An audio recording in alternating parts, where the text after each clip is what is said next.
വിമർശനത്തിന് വിഷയമാകാത്ത രണ്ട് ചരിത്രകാരന്മാരെ കേരളത്തിലുള്ളൂ. ഒന്ന് മനോന്മണീയ സുന്ദരപിള്ള, രണ്ടാമത്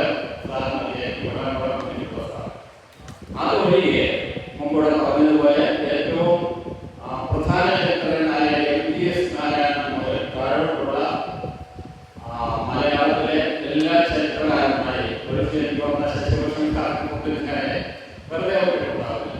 അപ്പൊ അങ്ങനെ കേരളത്തിലെ ചരിത്രകാരെല്ലാം വിമർശിക്കാന്നുള്ളതാണ് എൻ്റെ ഒരു ഹോബിയെ പോലെ. പലപ്പോഴും ഞാൻ എൻ്റെ കീഴിലും പല ചിലർ മാത്രമേ പുസ്തകം കൊടുക്കുന്നുള്ളൂ. അപ്പൊ തീർച്ചയായും ശശിഭൂഷൺ സാറിന് നേരത്തെ ഒരേക്കാരാണ് എൻ്റെ പുസ്തകത്തിന് അവതാരി എഴുതിയിരിക്കുന്ന സാറാണ്.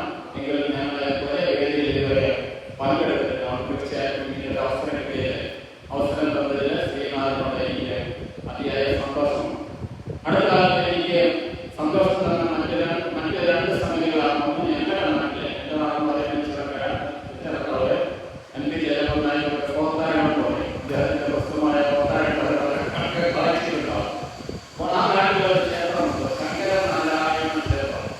അത് തമിഴ്നാട്ടിലെ ശങ്കരക്കോവിൽ നിന്ന് വെള്ളാതെ കൊണ്ടുവന്ന നൂറ്റാണ്ടുകൾക്ക് മുമ്പ് കൊണ്ടുവന്ന ക്ഷേത്രമാണ് ചിറക്കടവ് മഹാദേവൻ എന്ന് പറയുന്ന ശങ്കരനാരായണ ക്ഷേത്രം. ഈ ശങ്കരനാരായണ ക്ഷേത്രത്തിന്റെ ദേശ ക്ഷേത്ര ചരിത്രം എഴുതിയതും അടുത്തകാലത്ത് എഴുതിയത് ആലപ്പുഴക്കാരനാണ്.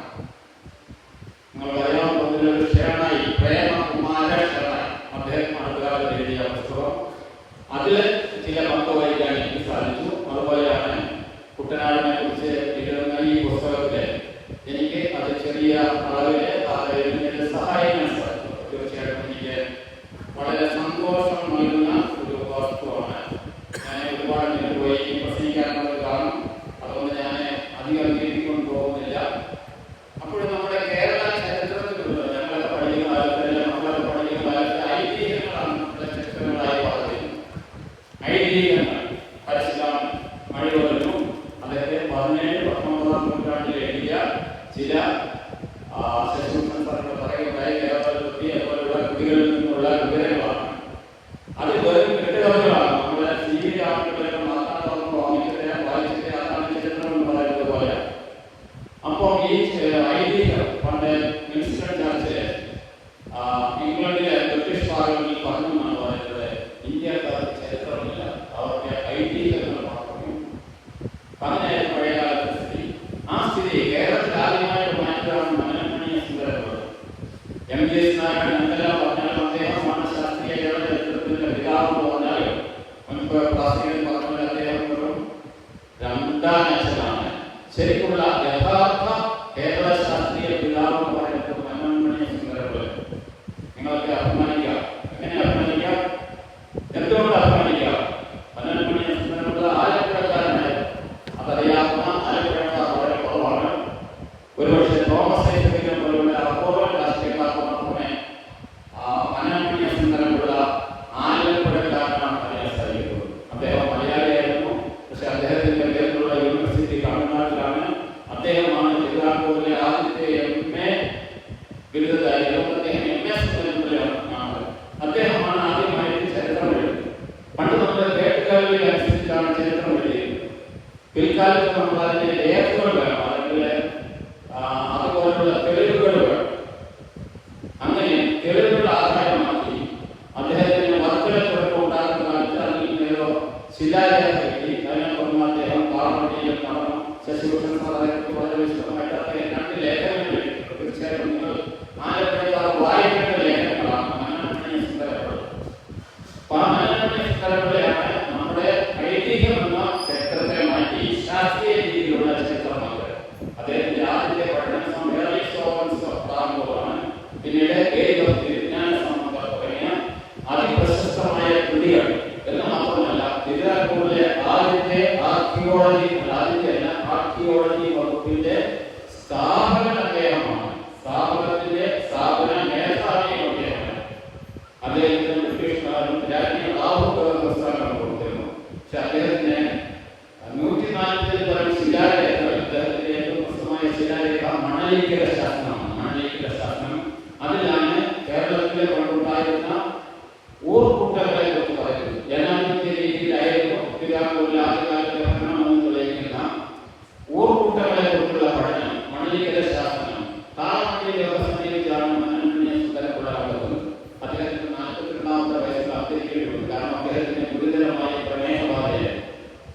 അക്കാലത്ത് പ്രമേഹബാധയ്ക്ക് ചികിത്സയില്ല. പ്രമേഹത്തിന്റെ കോംപ്ലിക്കേഷനായി വരുന്ന രാജഗുരു എന്ന് പറയുന്ന കാർബോണ്ടൽ എന്ന് പറയുന്ന രോഗത്തിലാണ് അദ്ദേഹം മരണമാണ്. ഇടയ്ക്ക് അല്പം തമാശ പറഞ്ഞത് നമ്മൾ പ്രസംഗിക്കുന്നതിന് എഴുന്നേറ്റ് പോകാൻ പാടില്ല. പക്ഷെ ഞാൻ 2 തവണ എഴുന്നേറ്റ് പോകട്ടെ. അപ്പൊ ഞാൻ ബഹുമാനപ്പെട്ട ശശിഭൂഷൺ സാറിന് പറഞ്ഞു, പ്രായമായതല്ലേ, അതുകൊണ്ടുള്ള പ്രശ്നമാണ്. അദ്ദേഹം ചോദിച്ചു പ്രമേഹമുണ്ടോ? എനിക്ക് വാസ്തവത്തിൽ പ്രമേഹമില്ല. എനിക്കുള്ളത് മറ്റൊരു പ്രശ്നമാണ്. പണ്ട് നമ്മുടെ ശ്രീനാരായണ പറഞ്ഞു അദ്ദേഹത്തിന് അവസാന കാലത്ത് പ്രോസ്റ്റേറ്റിന്റെ രോഗമായി. അപ്പൊ അദ്ദേഹം പറഞ്ഞു, ഞാൻ ബ്രഹ്മചര്യം പാലിച്ചതിന്റെ പ്രത്യാഘാതമാണ് ഈ പ്രോസ്റ്റേറ്റ്. വാസ്തവത്തിൽ അങ്ങനെയല്ല. ബ്രഹ്മചര്യം പാലിച്ചാലും പാലിക്കാതിരുന്നാലും ഒരു പ്രായം എത്തിയാൽ നിങ്ങൾ പുരുഷന്മാർക്കെല്ലാം പ്രോസ്റ്റേറ്റ് ഗ്രന്ഥികൾക്ക് വരും. ഇപ്പോൾ പ്രോസ്റ്റേറ്റ് ഗ്രന്ഥികൾക്ക് വന്നു കഴിഞ്ഞാൽ ഇടയ്ക്കിടയ്ക്ക് മൂത്രം എഴുതി വരും. അങ്ങനെ പ്രോസ്റ്റേറ്റ് ഗ്രന്ഥിയുടെ വീക്കം പോലുള്ളത് മാത്രമാണ് ഞാൻ എഴുന്നേറ്റ് പ്രസംഗിക്കുന്ന ആളോടുള്ള ഒന്നുമില്ല. ഒരു പ്രായത്തെ ബഹുമാനിക്കാം. പ്രായം കൂടുതലുണ്ട്. അതുകൊണ്ട് അദ്ദേഹം ക്ഷമിക്കും, നിങ്ങൾ ക്ഷമിക്കുമോ വിചാരിക്കുന്നു. ഇപ്പൊ ഞാൻ ഈ നമ്മുടെ ശ്രീനാഥ് ഒരുപാട് ചരിത്ര പുസ്തകങ്ങൾ നടത്തിയിട്ടുണ്ട്. അദ്ദേഹം റഫർ ചെയ്യാതെ പോയ ഒരു പുസ്തകം കുട്ടനാട്ടിലെ ഇതിഹാസമാണ്. ഗളിത് NK ജോസ് കേട്ടിട്ടുണ്ടാവും. നിങ്ങളുടെ ആലപ്പുഴയുടെ കാലത്ത് തന്നെ വെച്ചൂർക്കാരനാണ്. വെച്ചൂർ ഫാഷന്റെ നാട്ടിലെ ചരിത്രകാരനായിരുന്നു ഗളിത് ബന്ധു. അദ്ദേഹമാണ് വൈക്കത്തെ താവളക്കുളത്തെ ധർമാക്കുളമാക്കിയത്. 200-ൽ ആളുകളെ നമ്മുടെ പപ്പനാറുള്ള എന്ന് പറയുന്ന വൈക്കം മണ്ണാറുള്ള വെട്ടിക്കൊണ്ടു എന്ന് പറയുന്ന ചരിത്രം എഴുത്. അദ്ദേഹത്തിന്റെ ആ ചരിത്ര പുസ്തകത്തിനുള്ള പ്രാധാന്യം അദ്ദേഹം ഒരു വലിയ കണ്ടെത്തൽ അതിൽ നടത്തിയിരുന്ന അക്കാലത്ത് എഴുതിയ പുസ്തകമാണ്. അതിൽ അദ്ദേഹം പറയുന്നത് കുട്ടനാടിലുള്ളവർ ഹാരപ്പയിൽ നിന്ന് വന്നവരാണ്. അക്കാലത്ത് 10-40 കൊല്ലം മുമ്പ് കുട്ടനാട്ടിലെ കുട്ടനാടുണ്ടായിരുന്ന പഴയ ആൾക്കാർ ഹാരപ്പയിൽ നിന്ന് വന്നു അദ്ദേഹമാണ്. അടുത്ത കാലത്ത് ചരിത്രകാരന്മാരുടെ ശ്രദ്ധിച്ചിട്ടുണ്ടെന്ന് പറഞ്ഞുകൂടാ. RKS നാരായണന്റെ ഏറ്റവും പ്രസിദ്ധമായ പുസ്തകം പെരുമാൾസ് ഓഫ് കേരള ആണ്. അത് ബ്രാഹ്മണ ഗ്രാമങ്ങളെ, കേരളത്തിലെ 32 ബ്രാഹ്മണ ഗ്രാമങ്ങളെ കുറിച്ച്. എന്നാൽ അതിനെ വെല്ലുന്ന മറ്റൊരു ചരിത്ര പുസ്തകമുണ്ട്. അത് ഞാൻ അദ്ദേഹത്തെ കളിയാക്കപ്പെട്ട കളിയാക്കാം. MGSന്റെ പെരുമാൾസ് ഓഫ് കേരള എന്ന് പറയുന്നത് അടുത്ത കാലത്ത് ഇറങ്ങിയ ഒഡീഷയിലെ ചീഫ് സെക്രട്ടറി ആയിരുന്ന 2 തവണ കേന്ദ്ര ഇലക്ഷൻ ഡെപ്യൂട്ടി കമ്മീഷൻ ആയിരുന്ന ഡോക്ടർ R. ബാലകൃഷ്ണന്റെ ഒരു ചരിത്രകൃതിയുണ്ട്. ആ ചരിത്രകൃതിയുടെ പേരാണ് A Journey of Civilization Indus to Vaikom. Vaikom നദീകരണത്തിലേക്കുള്ള പ്രയാണത്തെക്കുറിച്ചാണ്.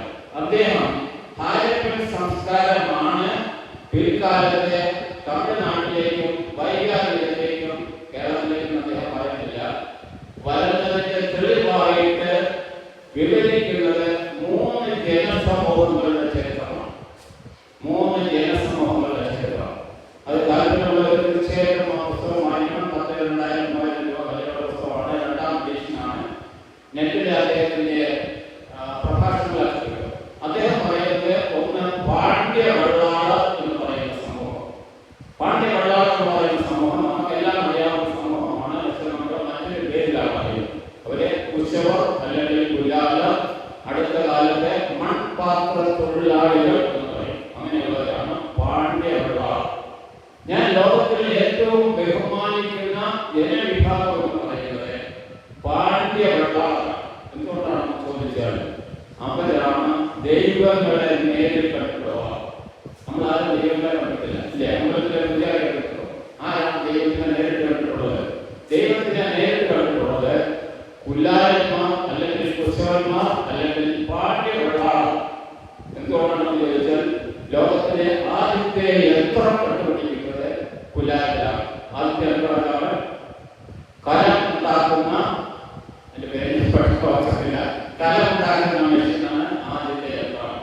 അത് കഴിഞ്ഞ് അത് കലം ഉണ്ടാക്കി, കലത്തിൽ അതിന്റെ ഉടമയുടെ പേര് എഴുതാൻ കീറലുകൾ ഉണ്ടാക്കി. അങ്ങനെയാണ് അക്ഷരങ്ങൾ ഉണ്ടാക്കുന്നത്. അപ്പൊ ലോകത്തിൽ ആദ്യമായിട്ട് അക്ഷരങ്ങൾ കണ്ടുപിടിച്ചത് പുല്ലാലിലാണ് എന്ന് മാത്രമല്ല, അവരാണ് ദൈവങ്ങളെ സൃഷ്ടിച്ചത്. നമ്മുടെ ആരും ശിവനെയോ പാർവതിയെയോ ഗണപതിയെയോ ഒന്നും കണ്ടിട്ടില്ല. ഗണപതിക്ക് മുമ്പിലെയോ പറഞ്ഞത് ആര് കണ്ടു? അതൊക്കെ കണ്ടത് പുല്ലാലയുടെ ഭാവനയിലാണ്. അപ്പൊ ലോകത്തിൽ ആദ്യമായിട്ട് വിഗ്രഹങ്ങൾ, ആദ്യകാലത്തെ മൺവിഗ്രഹങ്ങൾ അത് ഉണ്ടാക്കിയത് പുല്ലാലരാണ് എന്ന് മാത്രമല്ല, തമിഴ്നാട്ടിലെ ഏറ്റവും പ്രസിദ്ധമായ മധുര മീനാക്ഷി ക്ഷേത്രം നിർമ്മിച്ചതോ അവിടുത്തെ പൂജാരികളും പുല്ലാലരായിരുന്നു. ബ്രാഹ്മണ അവിടെയായിരുന്നു ഓടിച്ചു. അതിനുശേഷം ഇപ്പോഴും തമിഴ്നാട്ടിലെ നിരവധി ചെറിയ ക്ഷേത്രങ്ങളിലെ പുല്ലാലരാണ് പൂജാരികൾ. അപ്പൊ പുല്ലാലരാണെന്ന് നമ്മുടെ നാട്ടിലേക്കും പാലയിലും അവിടെ ഇവിടെയൊക്കെ വന്ന നിഷ്ഠികകൾ ഉണ്ടാക്കുന്ന പുല്ലാല അവരാണ് ലോകത്തിലേക്കും ഏറ്റവും മഹനീയമായ ബ്രാഹ്മണനേക്കാൾ കൂടുതൽ ബഹുമാനിക്കുന്ന ജനവർഗം. കാരണം അവർ ദൈവത്തെ നേരിട്ടുണ്ട്. രണ്ടാമത് അദ്ദേഹം പറയുന്നത് കൊമ്മു വെള്ളാളം അല്ലെങ്കിൽ കോയമ്പത്തൂർ വെള്ളാളം. നമ്മുടെ പാലക്കാടുള്ള മേനന്മാരൊക്കെയാണ് ഏറ്റവും വലിയ ആളുകൾ പറയും. പക്ഷെ പാലക്കാടുള്ള മേനന്മാരുടെ എല്ലാം പുറകെ എം.ജി.എസ്. നാരായണൻ, മറ്റേ എം.ടി. രാമചന്ദ്രൻ, ശശിദേവ് തുടങ്ങിയ എല്ലാ മേനന്മാരുടെയും പൂർവ്വചരിത്രം പൂർവ്വികർ കൊമ്മു വെള്ളാളം അല്ലെങ്കിൽ കോയമ്പത്തൂർ വെള്ളാളം. ഇതൊക്കെ ദേശത്തിന്റെ ചരിത്രം വായിച്ചു കഴിഞ്ഞാൽ അത് വളരെ വ്യക്തമായി പറയാം. എന്ന് മാത്രമല്ല, അക്കാലത്ത് സ്ത്രീകളെ വിളിച്ചിരുന്നത് ചെട്ടിച്ചികളാണ്. എം.ഡിയുടെ ചില കഥകൾ ശ്രദ്ധിച്ചാൽ അല്ലെങ്കിൽ എം.ഡിയുടെ ഇന്റർവ്യൂ ശ്രദ്ധിച്ചാൽ അദ്ദേഹത്തിന്റെ പിതാവിന് ലങ്കയിൽ അല്ലെങ്കിൽ ശ്രീലങ്കയിൽ ഉണ്ടായിരുന്ന സ്ത്രീയെ കുറിച്ച് പെണ്ണുങ്ങൾ പറഞ്ഞത് അങ്ങർക്ക് അവിടെ ഒരു ചെട്ടിച്ചി ഉണ്ടായിരുന്നു. കാരണം പാലക്കാടുള്ള മേനന്മാരുടെ പൂർവികർ വെള്ളാളരെ വിഭാഗത്തിലാണ് ചെട്ടികൾ പോലെ. വെള്ളാളിൽ പ്രധാനമായിട്ടും 3 വിഭാഗങ്ങളാണ്. ഒന്ന് കർഷകർക്കുള്ള കർഷകർ, രണ്ടാമത് അജപാലകർ അല്ലെങ്കിൽ ഗോപാലകർ. അജപാലകരാണ് കാലത്തെ കോർട്ട് അല്ലെങ്കിൽ രാജാവാണ്. അതുകൊണ്ടാണ് നമ്മുടെ സംഘകാലത്തുള്ള അല്ലെങ്കിൽ തമിഴ്നാട്ടിലുള്ള ചേരനുള്ള പണ്ഡിതെല്ലാം ഒരു സ്ത്രീക്കുണ്ടായ ഒരു വെള്ളാള സ്ത്രീക്കുണ്ടായ 3 മക്കൾ പറയാൻ കാരണം അല്ല, ഉദ്ദേശിച്ച് പറയുന്ന അവരൊക്കെ ആടുമാടുകൾ അല്ലെങ്കിൽ പശുക്കളെ മേയ്ക്കുന്ന ആളുകൾ. വളരെ രസകരമായ സംഗതി, ഇന്ത്യൻ പാർലമെന്റിലെ അല്ലെങ്കിൽ ഇന്ത്യൻ ഭരണഘടനയിലെ ആദ്യത്തെ പാഠം എന്താണ്? ഇന്ത്യൻ ഭരണഘടനയിലെ ആദ്യത്തെ പാഠം ആർക്കെങ്കിലും പറയാം? ഇന്ത്യൻ ഭരണഘടനയിലെ ആദ്യത്തെ പാഠം ഒരു പൂഞ്ഞിയുള്ള കാളയാണ്. നമ്മുടെ തമിഴ്നാട്ടിലൊക്കെ നമ്മുടെ കാലപ്പോരിലൊക്കെ പങ്കെടുക്കുന്ന പൂഞ്ഞിയുള്ള കാള, അത് വെള്ളാളർ ആദ്യമായിട്ട് ഇണക്കിയ കാളകളാണ് പൂഞ്ഞിക്കാള. അപ്പൊ അങ്ങനെയുള്ള കൊമ്മ വെള്ളാളർ. മൂന്നാമത്തെ അദ്ദേഹം പറയുന്നത് ചെട്ടിനാട്, നമ്മുടെ ഈ ചിദംബരത്തിന്റെ നാട് ചെട്ടിനാട്. അവരാണ് ആദ്യമായിട്ട് നഗരങ്ങൾ നഗരത്താർ. സമയം കൂടുതലായിട്ട് പോകുന്നില്ല. താല്പര്യമുള്ളവർക്ക് ഞാനും ഒരുപാട് ഫേസ്ബുക്കിലെയും അല്ലെങ്കിൽ ബ്ലോഗിലെയും ഒരുപാട് ലേഖനങ്ങൾ പറയുന്നുണ്ട്. തീർച്ചയായിട്ടും താല്പര്യമുള്ളവരെ ഈ പുസ്തകം വായിച്ചിരിക്കണം.